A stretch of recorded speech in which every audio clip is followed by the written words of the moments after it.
سیدنا معاویہ بن ابی سفیان رضی اللہ عنہما، والد بھی صحابی، بیٹا بھی صحابی، ابو سفیان بھی صحابی اور معاویہ بھی صحابی۔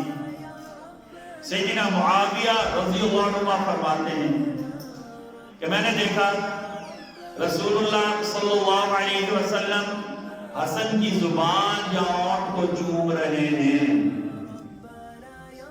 کون فرما رہے ہیں؟ سیدنا معاویہ فرما رہے ہیں۔ اگر یہ حدیث ہم بیان کرتے ہیں، یہ حدیث ہم بیان کرتے ہیں تو سارے اختلاف ختم ہو جائے گا۔ ہمارا ڈسٹرکٹ کمل کمیٹی کی میٹنگز ہوتی ہیں نا، میں ڈسٹرکٹ کمل کمیٹی کا ممبر ہوں، تو ایک مرتبہ ہمارے بڑا مگر محرم کا مہینہ آتا ہے، بڑے مسائل ہوتا ہے کہ ان کا بڑا آسان حال ہے، ان کا بڑا آسان حال ہے۔ یہ ویسے کیا کہتے ہیں، سیاسی بیانات ہوتے ہیں کہ ہم ان کو پھول پیش کرتے ہیں، ہم ان کو پھول، یہ کوئی بات نہیں ہے۔ عملی میں ان کا قدم اٹھائے۔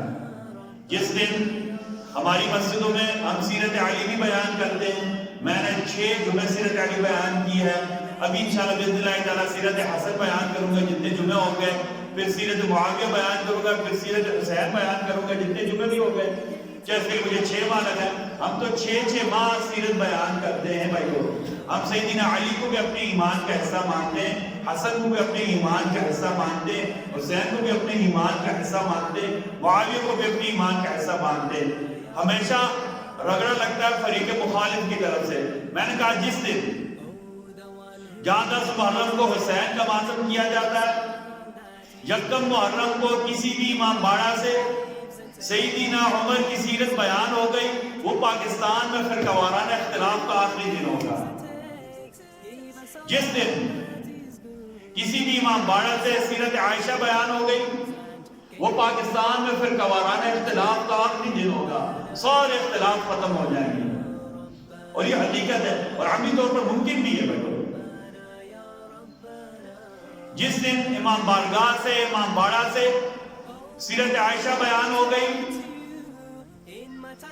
حضرت عائشہ کے فضائل بیان ہو گئے، کسی بھی امام بارگاہ سے حضرت عمر کے فضائل بیان ہو گئے، اب اللہ پر یقین کرے یہ فرقہ واریت اپنی موت خود مار جائے گی۔ اور یہ آسان حال ہے، آپ کسی بھی مسجد میں چلے جائیں، وہاں سیدنا حسن کی سیرت بھی بیان ہوگی، سیدنا حسین کی بھی، سیدنا علی کی بھی۔ ہماری ایمان کیسے بھائی؟ جب دوسری طرف سے ایسا ہوگا نا، آپ یقین مانے فرقہ واریت بالکل ختم ہو جائے گی۔ سیدنا معاویہ فرماتے ہیں میں نے دیکھا کہ میرے نبی صلی اللہ علیہ وسلم حسن کے ہونٹ چوم رہے ہیں، حسن کے ہاتھ چوم رہے ہیں۔ میں نے دیکھا کہ میرے نبی صلی اللہ علیہ وسلم حسن کی زبان چوم رہے ہیں۔